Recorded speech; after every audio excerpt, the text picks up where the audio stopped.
So today our topic is cell signaling and messenger systems.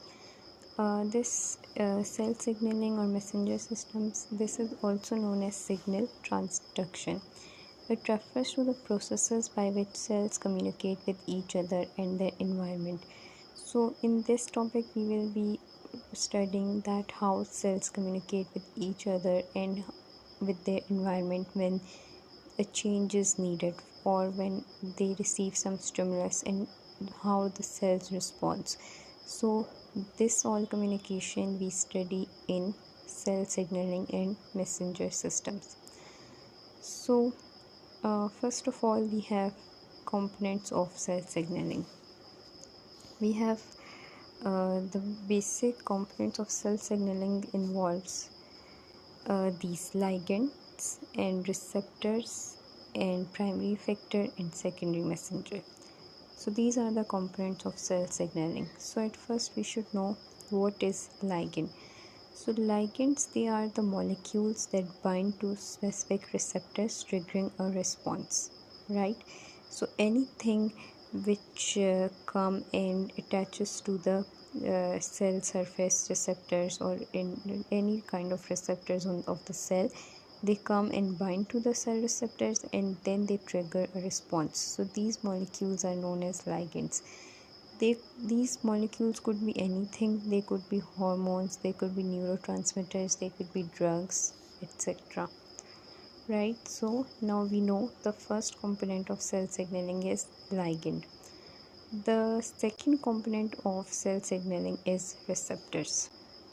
So receptors, they are the proteins. They can be on the cell surface or they can be in the cytoplasm or they can be in the nucleus. So there are different proteins. Basically the receptors are the proteins, and these are the proteins on which our ligands come and bind to trigger a response, right, or a signaling cascade. So these are receptors. We have different receptors, for example ligand gated ion receptors, tyrosine kinase receptors, G protein coupled receptors.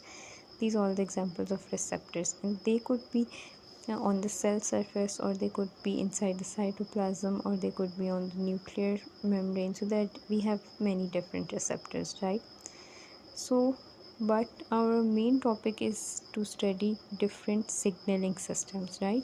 As we see now, we know that ligands come and they attach or bind to the receptors and they start producing the effects or the response. Are these cyclic adenosine monophosphate phosphoinositol system or cyclic guanosine monophosphate system or 4th tyrosine kinase system. These are the main signaling systems. So we will do these one by one.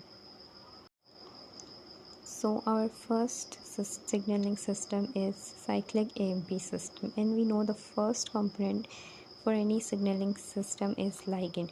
So which are the ligands that use cyclic AMP system? For neurotransmitters we have epinephrine and also acetylcholine, and there are so many hormones which use cyclic AMP system like ACTH, ADH and calcitonin, FSH, LH, HCG, TSH, PTH, GH, growth hormone, releasing hormone, glucagon. So these all are the hormones that use cyclic AMP system. The second component for the cyclic AMP system we have to see is receptors. So as we know, there are different receptors on cell surface membrane, cytoplasm, etc.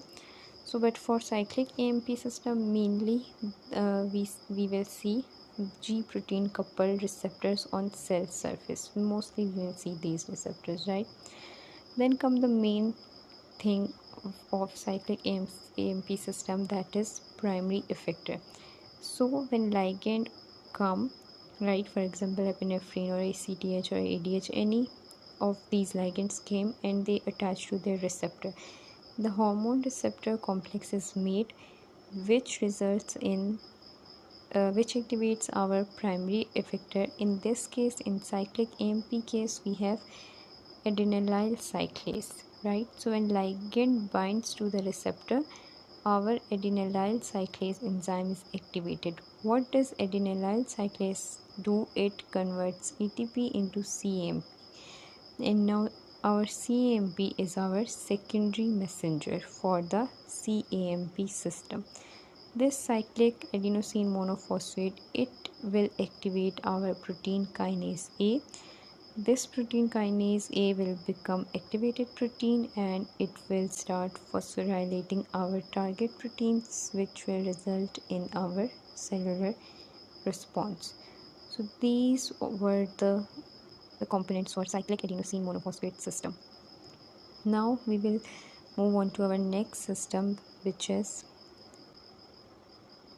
phosphoinositol system, or we can call it PIP2 system, right? So for this system we have again ligands.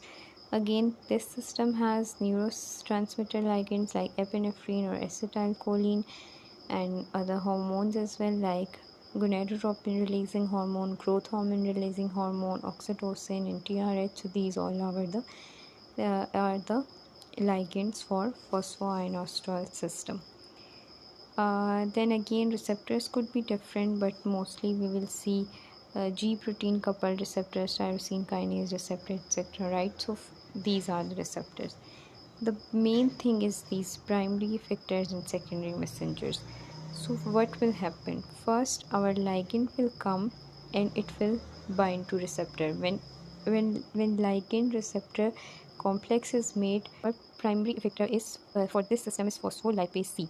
So what does phospholipase C do? Phospholipase C, it will act on PIP2 and it will convert PIP2 into diacylglycerol and IP3. What does diacylglycerol do? Diacylglycerol, it will activate our protein kinase C, and then protein kinase C, it will phosphorylate our target proteins and a cellular response will be generated.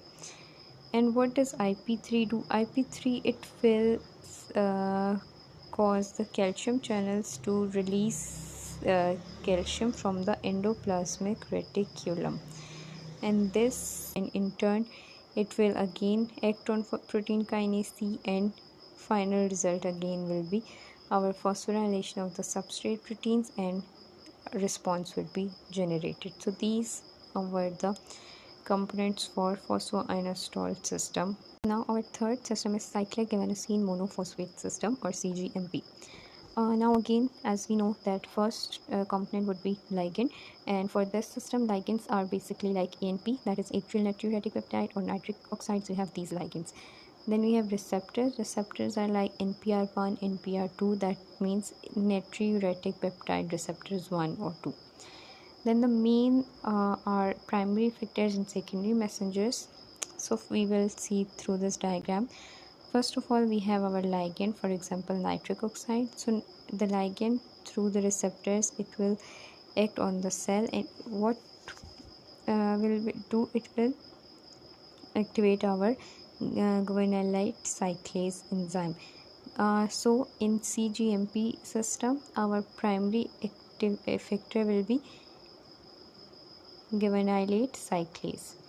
Right? What does guanylate cyclase do? It will convert our GT, that is GTP, that is guanosine triphosphate, to guanosine monophosphate, cyclic guanosine monophosphate. So we would get our secondary messenger, which is cyclic guanosine monophosphate. Activate our protein kinase G. And our response would be generated. For example, in this case, what does cyclic CGMP result in? It result in our smooth muscle relaxations, vasodilation, platelet inhibition, and changes in gene expression. From tyrosine kinase system. For tyrosine kinase system, we have ligands. We have hormones like insulin growth hormone, insulin-like growth hormone, platelet-derived growth factors.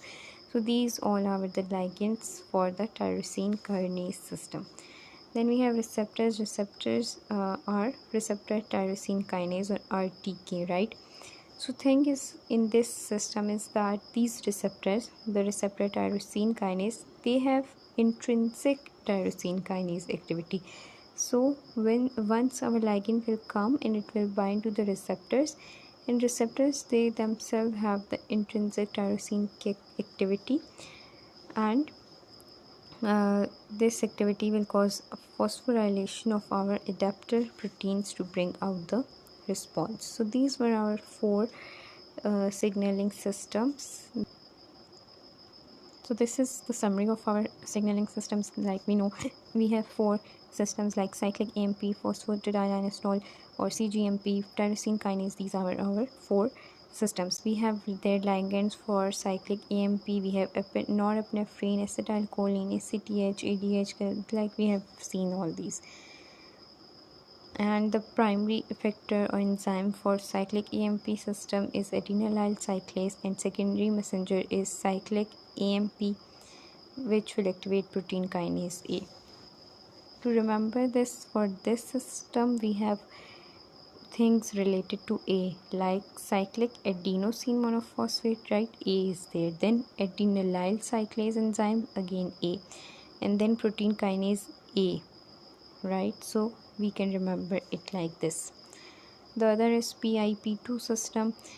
We know its ligands are GnRH, GHRH, like these all.